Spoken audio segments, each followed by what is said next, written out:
Let's continue our lesson on mensuration.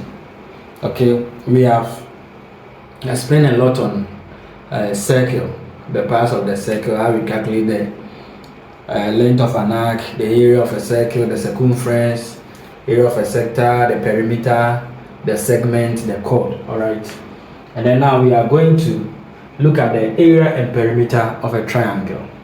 Okay, so as we are privy to, triangle is what is, let's look at the area. It's a three-sided plane figure. So this is our triangle. So let me say my triangle AB and then C. Okay, so we are going to find the area of this triangle and then we look at the perimeter, and we saw 1 or 2 questions, and then we will be done with the introduction of the area and perimeter of a triangle. All right, so let's look at the area of a triangle. Okay, area of a triangle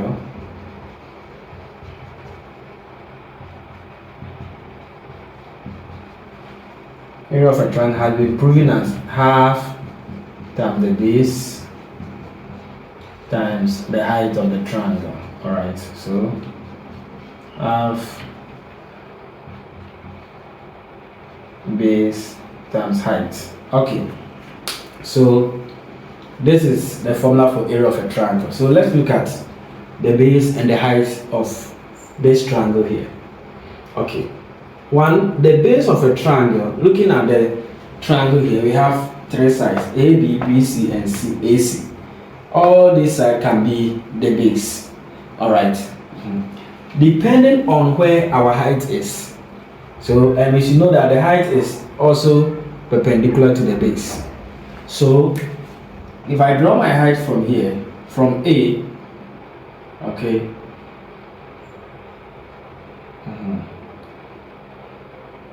down here, then what happens is that from A to BC becomes the height of the triangle.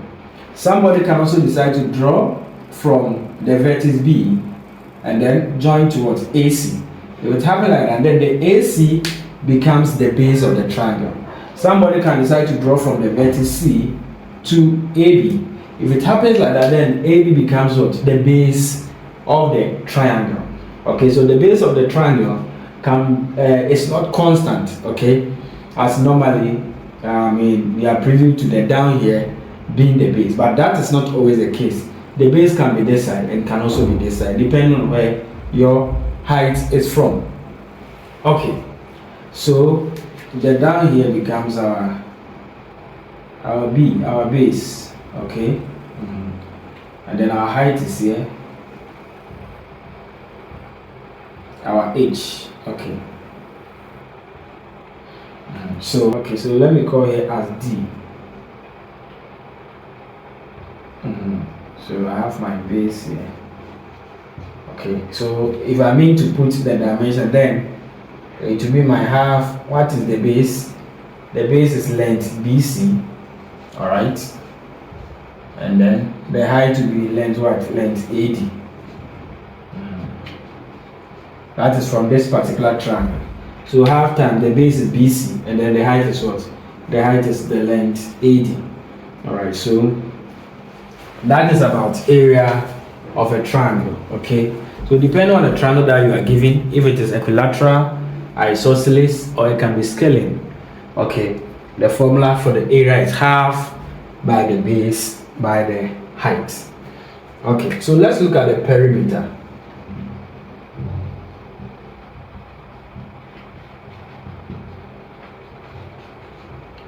Okay, so the perimeter of a triangle, all right, can also be given as, you see, what is perimeter of a plane figure? That is the distance around, okay, the figure. Or if I put all the sides together, that will give me what? The perimeter.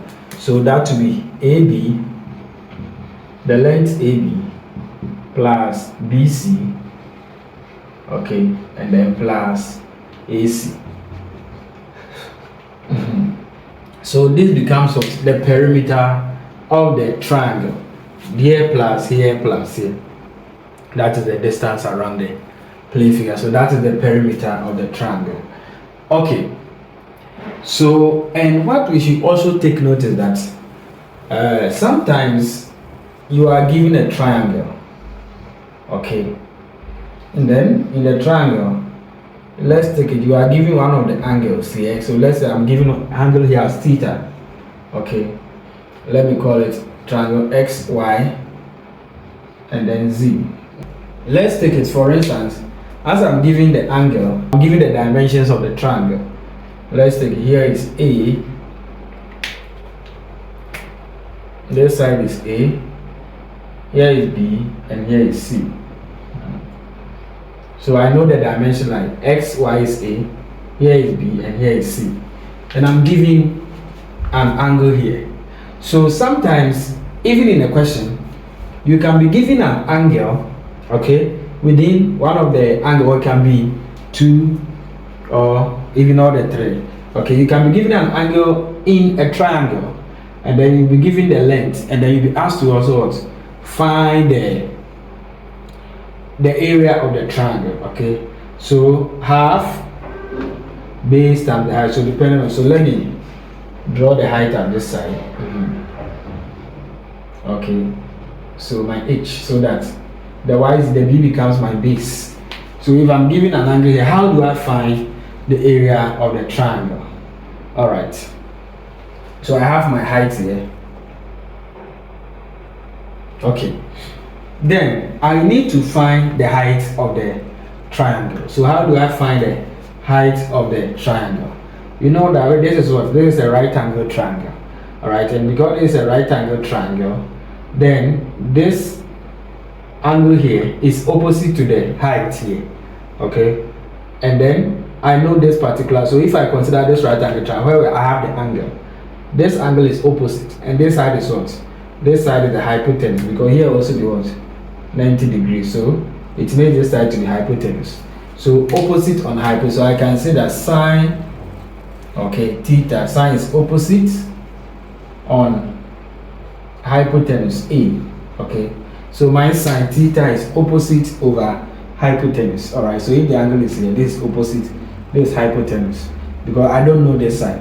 Okay, then I can find the height. So what will be my height? A will multiply sine theta, so A sine theta is going to be equal to the height. So the height is what? A sine of theta. Okay, so now I know the height as what? A sine theta. So I believe that I can find the area. The area is half base times the height. So therefore, area of the triangle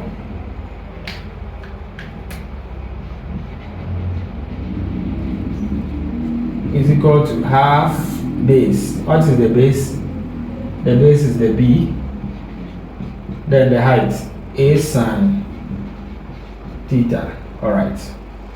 So my area becomes half AB sine of theta.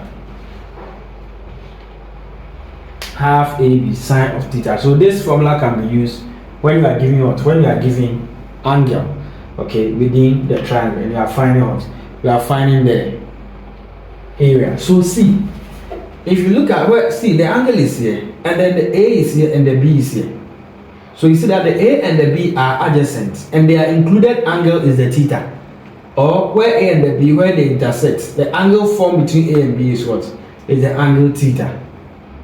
Alright, so when it happens, it means that any time that you are given a triangle, and you are giving an angle, and you know the two sides, okay, that join together to form the angle called the included angle.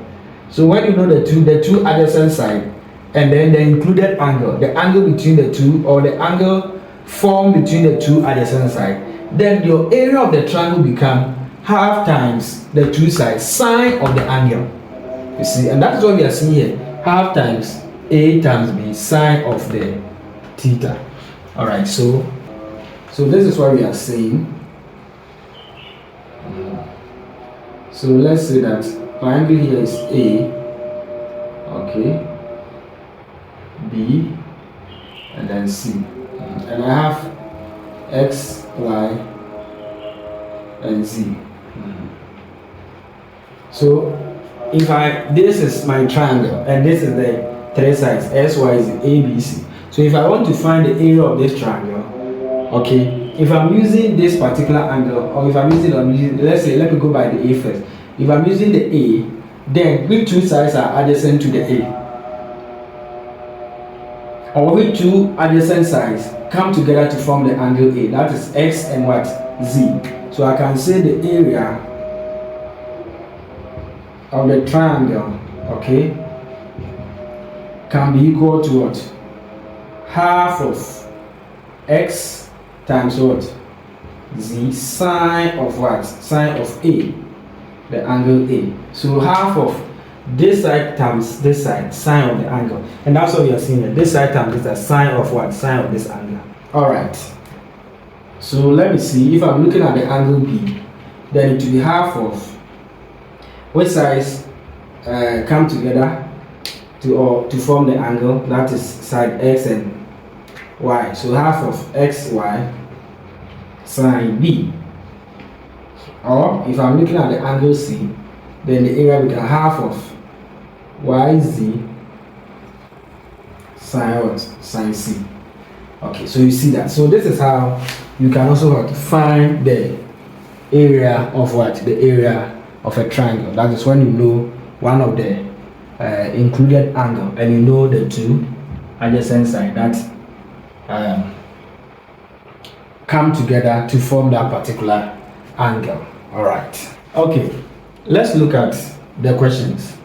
All right, these questions. Find the area of a triangle whose base is 10 centimeters and height 7 centimeters. Okay, so we are going to solve number 1.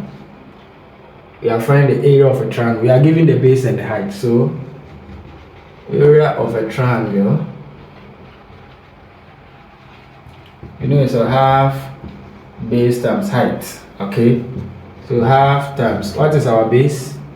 10 centimeters, and what is our height? 7. So we are going to find its area. So 2 goes into 10, 5 times 7, that is 35. So the area will be 35 centimeters squared. Number 2. So simple. We are given this triangle and we are asked to find the area. Okay. So if you are given this triangle, we are asked to find the area. We know that another way of finding the area, we are given an angle here 60. This side is 5 and this side is 6.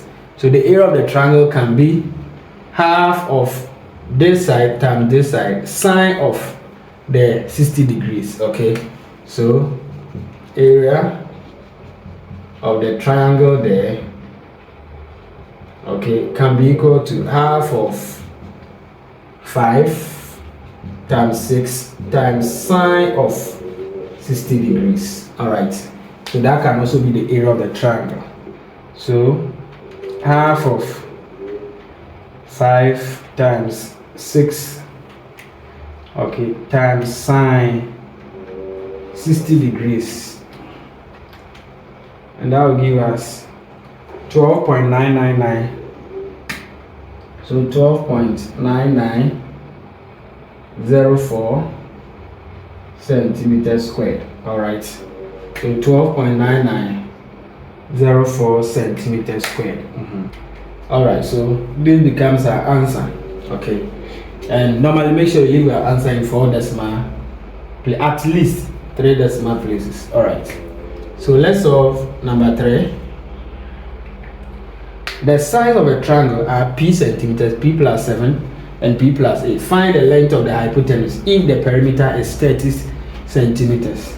Okay, so it means that the triangle is a right angle triangle. That's why we are having what? The hypotenuse. And what is the hypotenuse? The hypotenuse is the side opposite what? The 90 degrees. And the right angle triangle, that side is the longest side. All right, so we will have to calculate what? The length of the hypotenuse, the longest side. And if you have p centimeter, p plus 7, p plus 8, it means the longest side will be p plus what? 8 centimeters. So we have to find p, and then we substitute, we add p to 8, and then we get the longest side of the right angle triangle. Okay, so we are given all the 3 sides and then we are also given the perimeter. It means that when you add all the three sides, it will be equal to the perimeter of the triangle. Okay, so the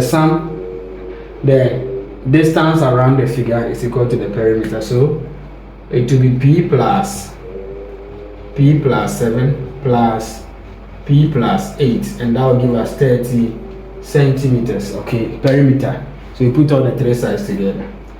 P plus p plus p, that is 3p. 7 plus 8 will give us 15, equal to 30, and 3p will be equal to what? 30 minus 15, and then 3p will be equal to 15. Okay, so p will be equal to what? 15 divided by 3, that will give us 5. So our p will be 5. Okay, so the length of the hypotenuse, therefore length of the hypotenuse will be equal to what? P plus 8, so 5 plus 8 centimeters, and 5 plus 8 will give us 13, so 13 centimeters. So the length of the hypotenuse is 13 centimeters. I believe this is understood. I'll see you again as we look more on the triangle. Enjoy your day. Bye bye.